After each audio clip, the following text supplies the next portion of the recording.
Good afternoon. Today is September 2nd, Thursday night, 2021. And I'm going to be just teaching you a little bit about preparing for the garden at this time, right before fall. So I have some examples. These are nasturtium flowers here, and they come in a variety of different colors. These are the leaves right here, and they are edible. They taste a little bit like onions. When I pick the seeds, I wait for them to dry and drop on the ground so they're green like this. And I don't want to store those when they're green because they'll get all rotten. So what I do is I have them in a basket that has some aeration, and I have them out in the sun. And I'm always just turning the seeds like this. So these are all brown and dry. What you can do, I also, because this is a layer of seeds right here, so it did have a little bit of layering and it got a little bit rotten. So what I did is I took one of these trays because I had so many seeds and it was a little bit more, I could put more of a single layer, and I laid it out in the sun, and every day I just moved it around to make sure that they got stirred up. It's kind of like sauteing in the sun. And then they all got dried. So they look like this, the nasturtiums. Now I can store these in my garden shed like this and have them for over the fall and the winter. And I'll plant them in the spring. One thing you can do, I save these little bags when I go to the grocery store. And if I get garlic and things like that, then I save these little bags and I put seeds in there and bulbs in there, and then I just tie it and I label it so I know what it is. Sometimes I get them where they're bigger.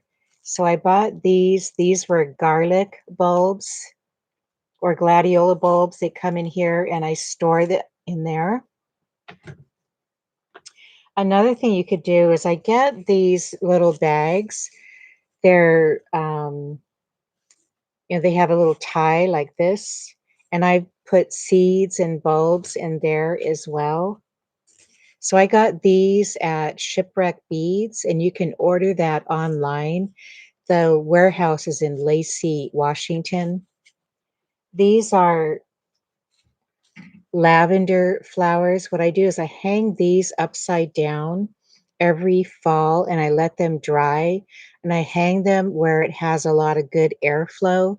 Like I have a see-through fireplace with hooks along the fireplace mantle, and then I hang them upside down, and when they're dry, then I just take it and I just rub it off and I put it in a bowl, and then I scoop it and I put it in these. Or you could hang them outside. Like I have a gazebo outside and I've hung them outside as well, upside down, to let them dry. So these are really good to put in your closets, your drawers, your cupboards, to repel moths and any kind of little bug that likes to come in during the wintertime and the fall. So I have them all over my cupboards. They repel any kind of little mealy bugs that get in my flour, any kind of little moths that like wool. So I have them all over. Has a nice little smell, and it makes everything smell really good. So that's one thing. I also have, these are blue lupine seed pods. So they're going to be turning black real soon. The flowers have dried, and I'm waiting for these. You can see the seed in the little pod, and I'm waiting for these to turn black. And I'll show you what it looks like when it starts to turn black, like this. And if you want to do a fun project with parents and grandparents and aunts and uncles, what you do is you just snap it like this.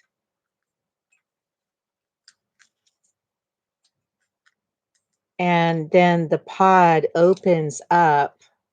That one isn't quite dry enough. I'm going to try another one here. Maybe this one. I wait until they get dry, and then the seed just pops right out. So I'll show you.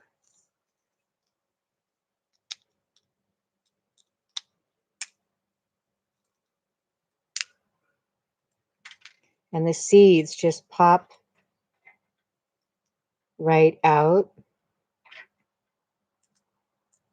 And this is the pod right here. And then it has these little black seeds like this. So I store those in little bags, label them, or you could even just take little envelopes. And I've stored seeds in here because it has some airflow. You don't want it to be like a Ziploc because then the little bit of moisture will develop in there and then they'll be moldy or rotten over the fall and the winter. So you want to have some airflow. And then I always write and label what they are. And another seed that I like to save are hollyhocks. So this is what the pod looks like when the flowers dry. Now these are still a little bit too green, and I wait until these turn brown and they're really crunchy. If I open this up, then all the little seeds, they're in a circle and they're all green. I don't want to open that up when it's green. I want it to open up when it's black. So what it looks like this. So if you can see the difference, it's very dry and you just snap it and crunch it. And then these little circular seeds come out and they're all connected. So here's some right here, the seeds. And then I just take them apart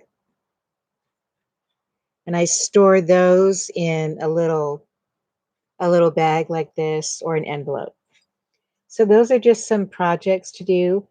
Another thing is it's important, like my gladiolas right now, they don't have any flowers anymore. So that's the bulb. And I've made the mistake where I've left them out, which is not a problem, but I have left them out over the winter. But I have a lot of squirrels and a lot of rabbits, a lot of gophers. I live in an area where there are still some forests and I have some chipmunks. So what they do is they dig these up and they eat them. So not that I don't want them to eat, it's I don't mind when I start planting my bulbs, they multiply. So it's okay to leave a few in there for the squirrels and the chipmunks and wildlife. But I want to have some for myself. So I take these and I just cut off the greenery right here, like that. And I want to store these. So I could store these in a bag like this and put a whole bunch of them, like several in there, and then I will label it. So you could take like I have those little string tags. It's like a little price tag, and you can label it with that. Or I have these, and I use them over and over, and I just write on a marker, and then I stick it in there, and I know what that is when I go to plant. It's a particular type of gladiola, or maybe it's a particular color of gladiola. So that's another thing that you could do. And then I just take these and I put them in my compost bin. So another thing is it's a good time to also be having all sorts of, like I have all kinds of baskets that I use for drying that have airflow. And this is also a time where I'm going to be starting to clean up all my garden tools. such as this one. It's very old, very used. I want to take oil and just oil the wood. I want to take the metal, and you can take things like oil and play sand and put it in a bucket to store it to get rid of the rust. So those are some things that you could do in preparing your garden and getting ready for fall, and storing everything in a designated place in your garage, in a garden shed, any of those types of things. So I will look forward to seeing you next time, and we'll talk about some more things pertaining to gardening. Teresa Marie Art and Design, and my email is teresamarie4art@gmail.com. Thank you very much.